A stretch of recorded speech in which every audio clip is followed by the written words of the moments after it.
What happens when the man who owns the whole company shows up undercover to check stock and finds out his manager's been hiding damaged goods to boost sales numbers? Franklin Lorne pulled his car into the alley behind the boutique, parked beside the loading bay, and sat in silence for a second. The fifth and newest location of his late father's boutique chain was supposed to be the crown jewel, sleek, modern, curated to perfection. But the whispers he'd been hearing didn't match that picture. Inventory numbers looked too clean, returns were oddly low, and the district manager's last visit report had been vague. He didn't want another polished email or filtered walkthrough. He needed the truth. Franklin had inherited the company 3 years ago after his dad passed suddenly. He'd spent the first year just trying to keep the business breathing. Now, with 5 stores running and plans for more, he realized he'd grown too distant from the floor. He hadn't personally met most of the frontline employees yet, and with a different HR team handling hiring, that gave him the perfect cover. He slipped on his canvas apron, adjusted the name tag Gavin, and pulled his cap low.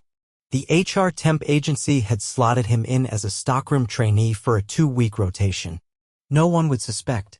He'd even grown out a little beard and wore thick glasses. Not his usual look. He pushed through the back door and stepped into the boutique. A short woman with sharp eyes and a clipboard turned toward him. "You the new guy?" "Yeah, Gavin," he said, nodding.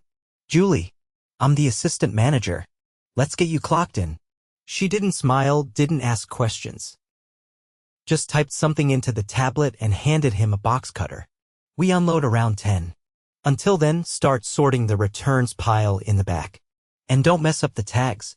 He followed her past sleek racks of designer denim and minimalist blouses to the back room. The boutique smelled like lavender and leather, but the stockroom was a different world: dim lights, half-open boxes, and a pile of returns shoved into a corner. Franklin got to work.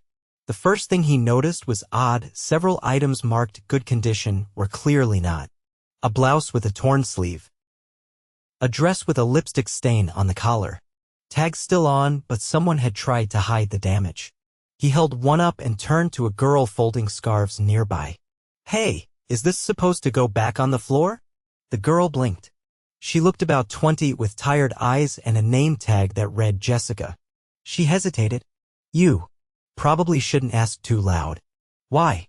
She dropped her voice. "Manager doesn't like it when people question the system. Just toss it in the green bin. You'll see." Franklin did.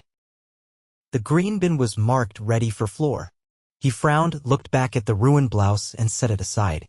At lunch, he sat outside with Jessica and another employee, a tall guy named Mason who worked front register. Franklin kept quiet, just listening. "I had a customer return a skirt with a huge rip," Mason said. "I put it in damages, and the next day it was back on the rack. I didn't say anything, but it's shady." Jessica nodded. "I've seen Julie steam stuff to make it look fresh and just retag it." Franklin kept his face neutral. "Don't you guys have a manager above her?" "Yeah, Ethan," Jessica said. "But he's barely here. Maybe once every 2 weeks. Julie runs everything. She says she's got the numbers under control, so nobody bothers her." Franklin chewed on that. The next morning, he arrived early to check stock before anyone else showed up. He found a locked cabinet in the corner of the back room, half hidden behind boxes. It seemed odd. Most inventory was stored openly or logged in the system. He jimmied it open with a flathead tool from the maintenance kit. Inside, he found a stash of heavily damaged goods. Ripped pants, scuffed shoes, blouses with missing buttons, but all carefully retagged and resealed in fresh plastic. He took pictures. Every one of them had a sticker marking them floor ready. His stomach turned. That afternoon, Franklin was stocking a shelf when Julie came in with her clipboard. "Don't overthink the tags. We're not running a museum here." He stayed calm. "What if something's damaged?" She shrugged. "If it's wearable, it's sellable. Don't make problems where there are none."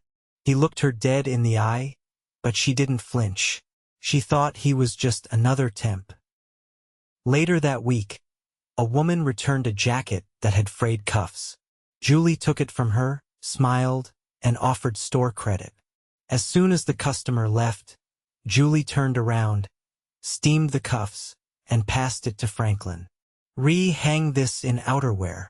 He stared at her. "It's damaged." "Do what I said." Franklin felt anger rise in his chest, but he bit his tongue. Not yet. Back in the stockroom, Jessica found him sitting on a stool, jacket still in hand. "You okay?" she asked. He looked up. "How long have you worked here?" "Almost a year." "You like it?" She hesitated. "I like the clothes, the people, but it's hard when doing the right thing feels like the wrong move." He nodded slowly.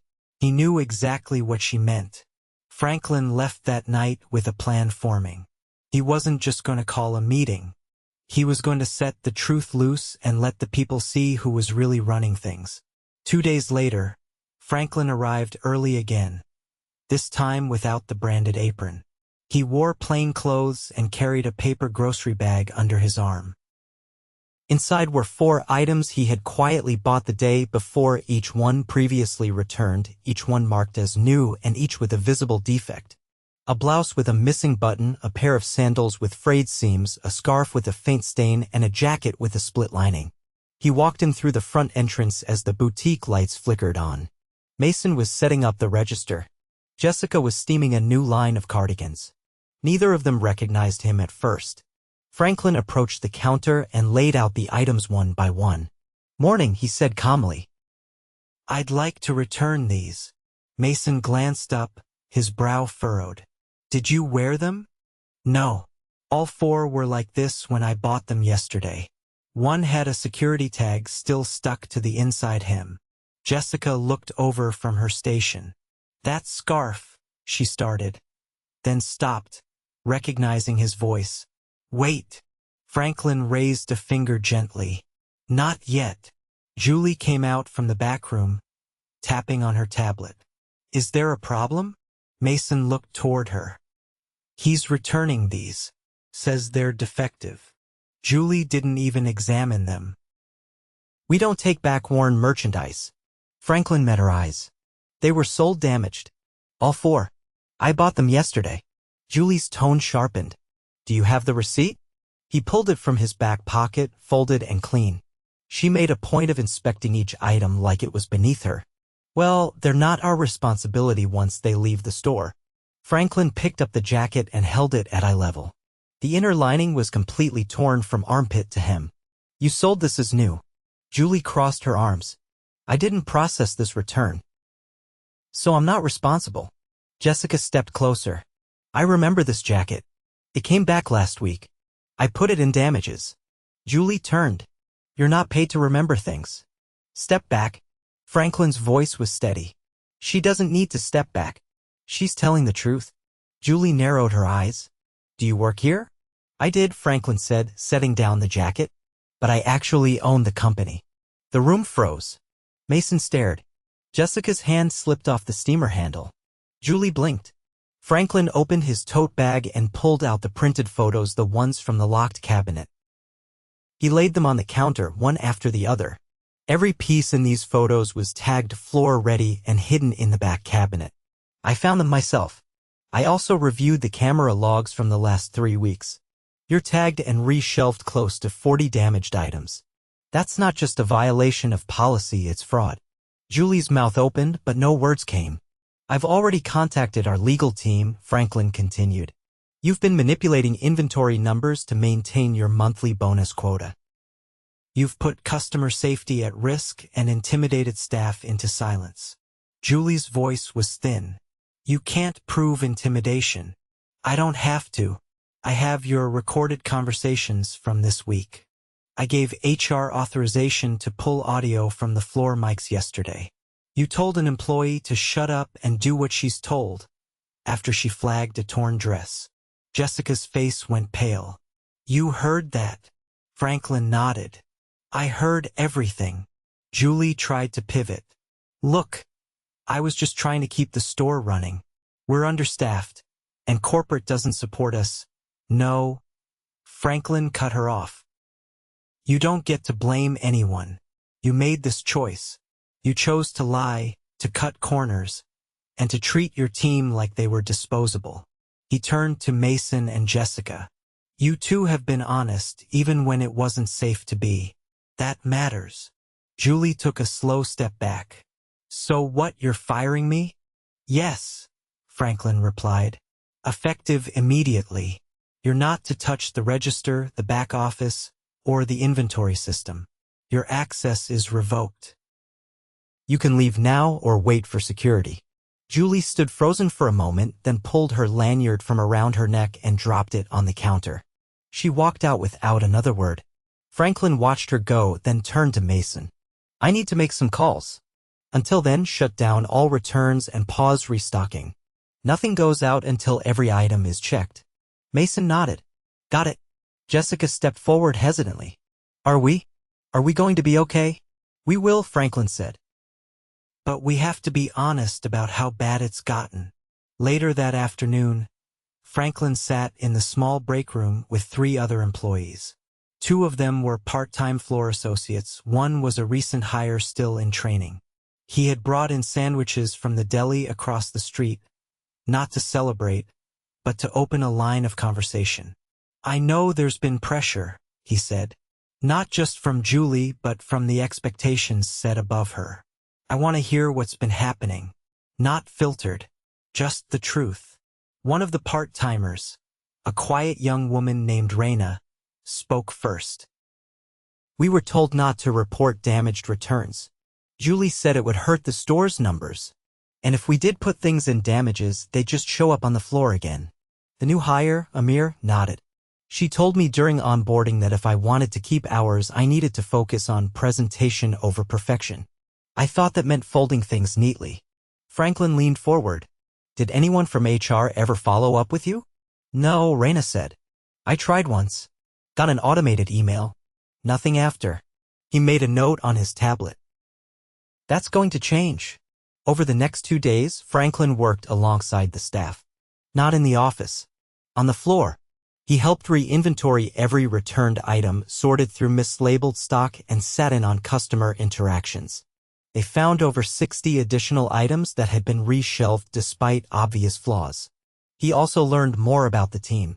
Jessica had been running the backroom almost single-handedly for the past month. Mason was covering 2 shifts a day, 3 days a week. Amir had never received proper training.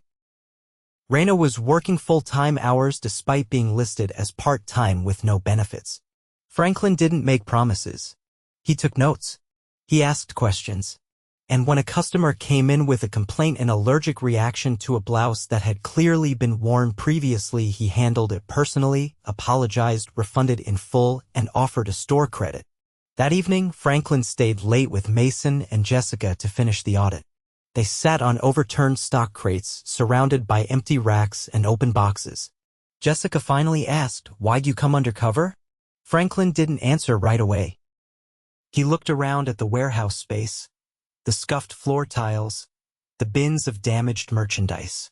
I stopped trusting the reports, he said, and I realized I didn't know what was happening under my own name. That's a dangerous place to be. Mason leaned back. You think the other stores are like this? I hope not, Franklin said. But I'm not hoping anymore. I'm checking. He stood, stretched his back, and looked down at the empty floor-ready bin. Tomorrow morning, we're bringing in a temporary manager. Just for now. Someone I trust. I need your help showing them what's real. Jessica nodded.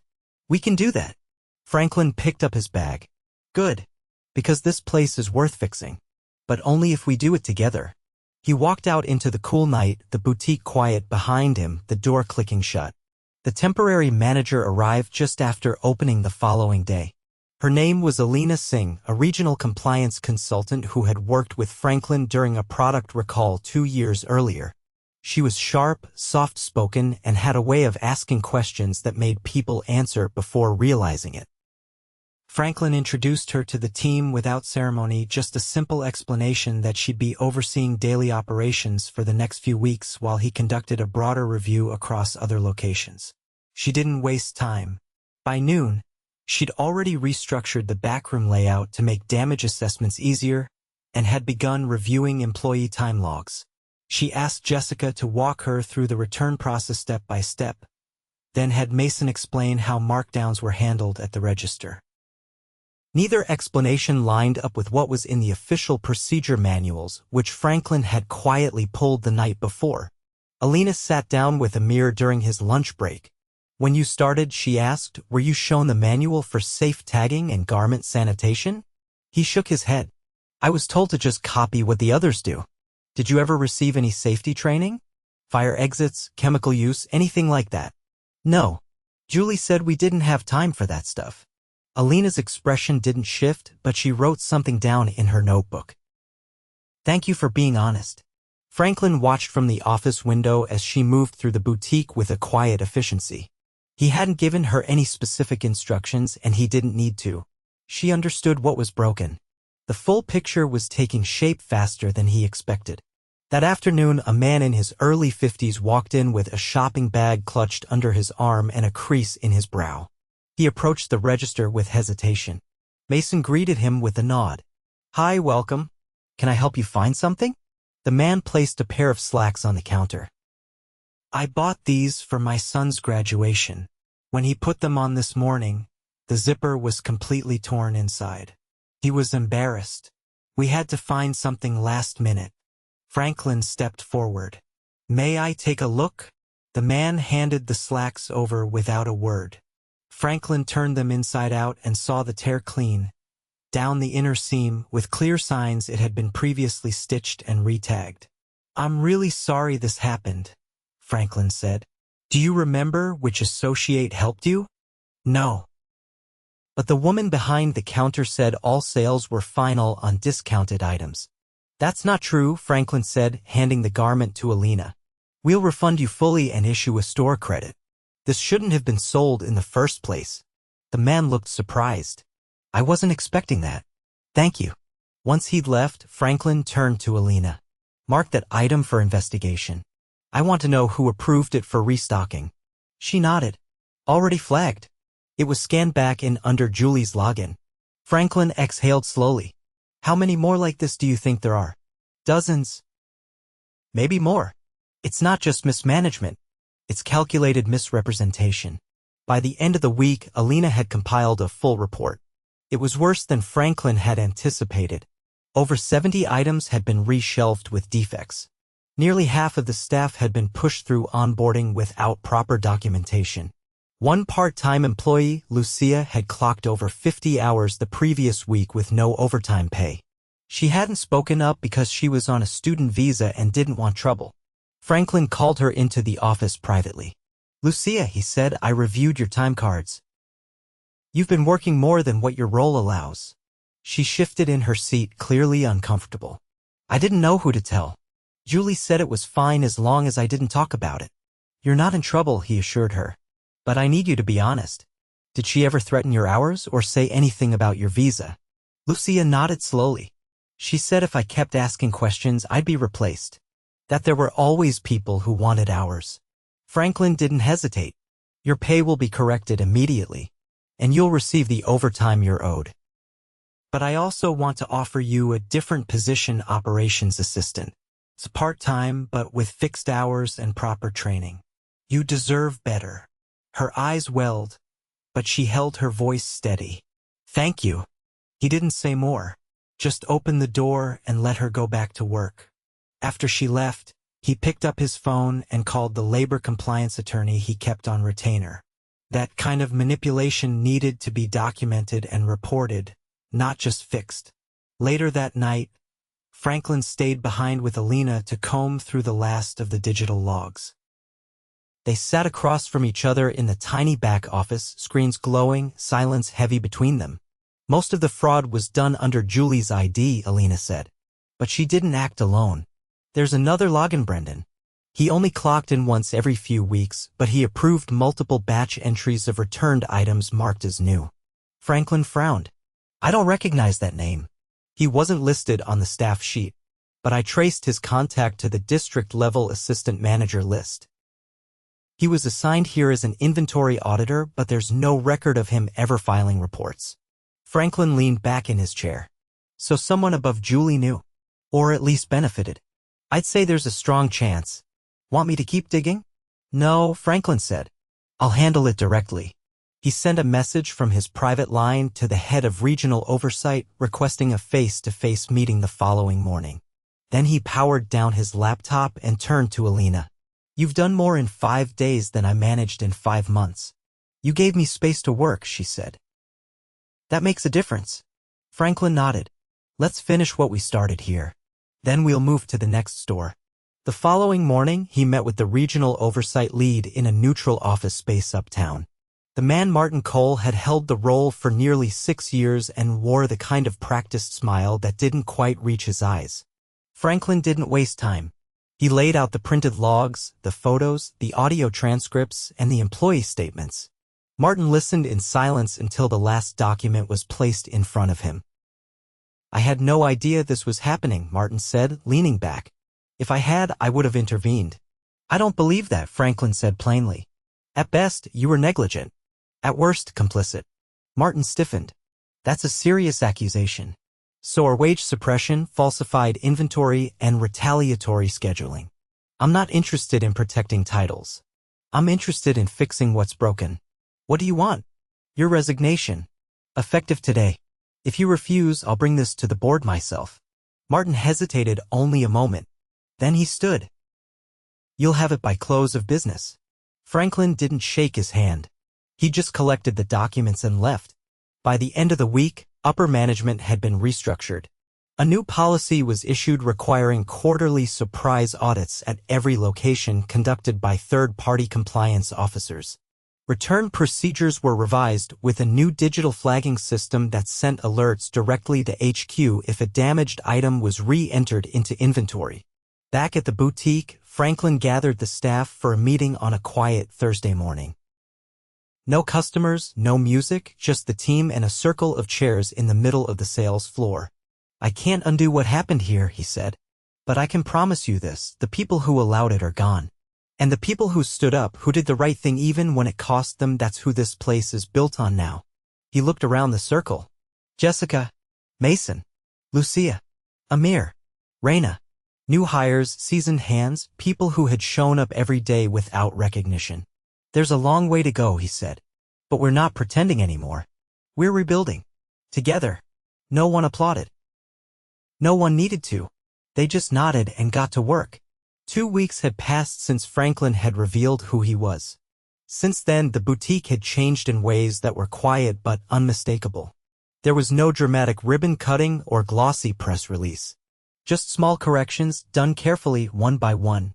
The green bin that used to hold re-tagged damaged merchandise had been replaced with a locked cart monitored by Alina and reviewed weekly by compliance. The lighting in the backroom had been updated, not to make it look nicer, but because someone had finally admitted they couldn't see the tags clearly under the old bulbs. A new scheduling system had been implemented, one that flagged any attempt to push part-time staff beyond legal limits. No more handwritten notes taped to the wall. Everything was tracked. Franklin hadn't left the store. He came in early most mornings, helped with merchandising, and reviewed customer feedback directly. He didn't hover. He helped. Quietly, efficiently, like someone who had finally remembered what the ground felt like under his own business. One morning, as Mason was adjusting the display window, Franklin approached him, holding a worn notebook. I've been going through the customer service logs, Franklin began. You've got the highest number of positive mentions this month. 7 separate entries. Mason blinked at him. I didn't even know customers could leave comments. They can. And they do. One said you helped her find an outfit for her job interview, even stayed past your shift to make sure the hemline was just right. Mason shrugged. She looked nervous. Figured it was worth the time. Franklin handed him a folded envelope. That's a performance bonus. And next week, I want you to shadow Alina for a day. She thinks you've got potential in operations. Mason opened the envelope slowly, eyes widening. This is more than I make in 2 weeks. You earned it.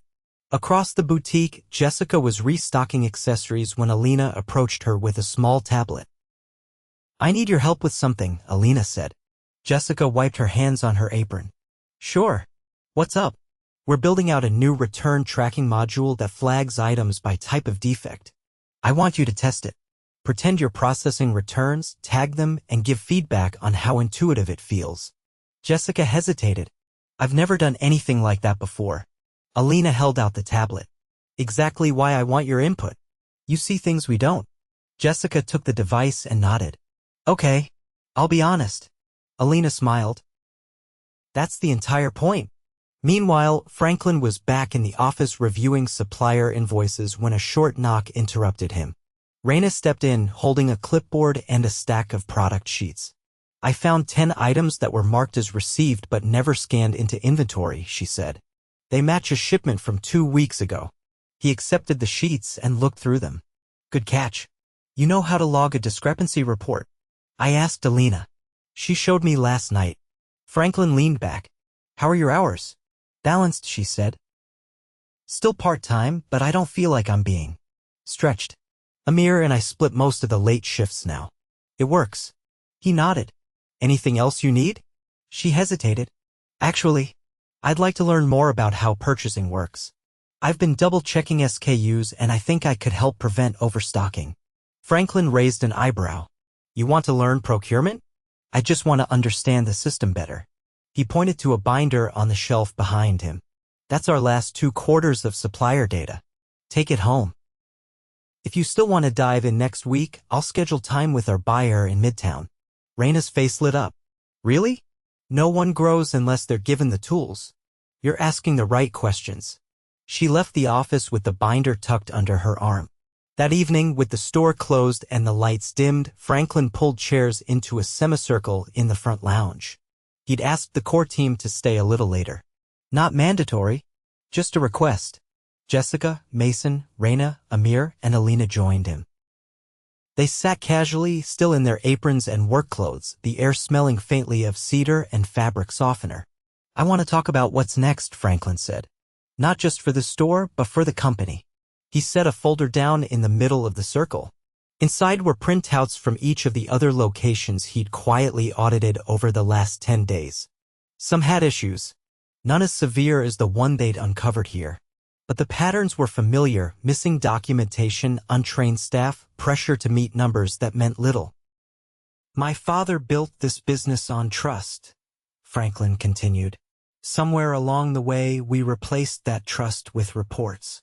And when reports become more important than people, corners get cut. That ends now." Alina crossed her arms. "What are you proposing?" "I want to pilot a new training model. One that starts here. Peer-led onboarding. No generic videos, no rushed walkthroughs. Real mentorship. And I want the 5 of you to help design it." Amir looked up. "I've only been here a month." "Which is exactly why your perspective matters," Franklin said. "You remember what was confusing. What didn't make sense. That's valuable." Jessica leaned forward. "And what happens if we build it and it works? Then we take it to every location. We build a culture that feeds itself, not one that waits for rescue." Mason tapped the edge of his boot on the floor. "And what happens to the people who don't want to be part of that? They'll find somewhere else to work." Alina nodded once. "Good." Franklin leaned back, exhaling. "There's one more thing. I'm stepping back from the daily running of this store. Not because I'm going away, but because I need to stay above the weeds to see the patterns." Jessica tilted her head. "So who runs it?" "I want to offer it to you, Alina. Full-time. Store director. With full authority to hire, train, and build the team you believe in." Alina glanced around the circle. "I thought I was here temporarily. You changed more in 2 weeks than the last manager did in 6 months. That's not temporary. That's leadership." She didn't answer right away. Then she nodded once. "If the team's behind it, I'll take it." They all looked at one another, and it was clear. No hesitation. Amir stretched his arms out with a yawn. "So when do we start?" "Tomorrow," Franklin said. And this time we build it right. The next morning came quietly. The boutique opened on time. Customers walked in and browsed, unaware of the changes humming beneath the surface. But the staff moved differently. Confident, supported, seen. A woman returned a blouse with a loose thread. Reina inspected it, flagged it in the system, and logged it for removal. No questions asked. No second guessing. A man asked for help finding a gift for his sister. Jessica guided him through options, asked questions, and gift-wrapped the final choice herself. Mason trained a new hire on handling delicate items, showing him where to stand to avoid shoulder strain during long shifts. In the back, Amir sat with a new return module open on a tablet, entering notes and ideas for improving the layout. He didn't ask permission. He just knew his input mattered now. Alina watched all of it unfold from the mezzanine, clipboard in hand, but not interfering, just observing, tracking, trusting. Franklin stood near the entrance, watching the quiet rhythm. A customer held the door open for another. A small child pointed at the folded scarves with wonder. Everything was ordinary, which was the point. He stepped outside, letting the door close gently behind him. No fanfare, no applause, just the sound of a business finally working the way it was meant to, with honesty, accountability, and people who knew they mattered. And this time it would stay that way, because now everyone was watching, especially the one who'd built it.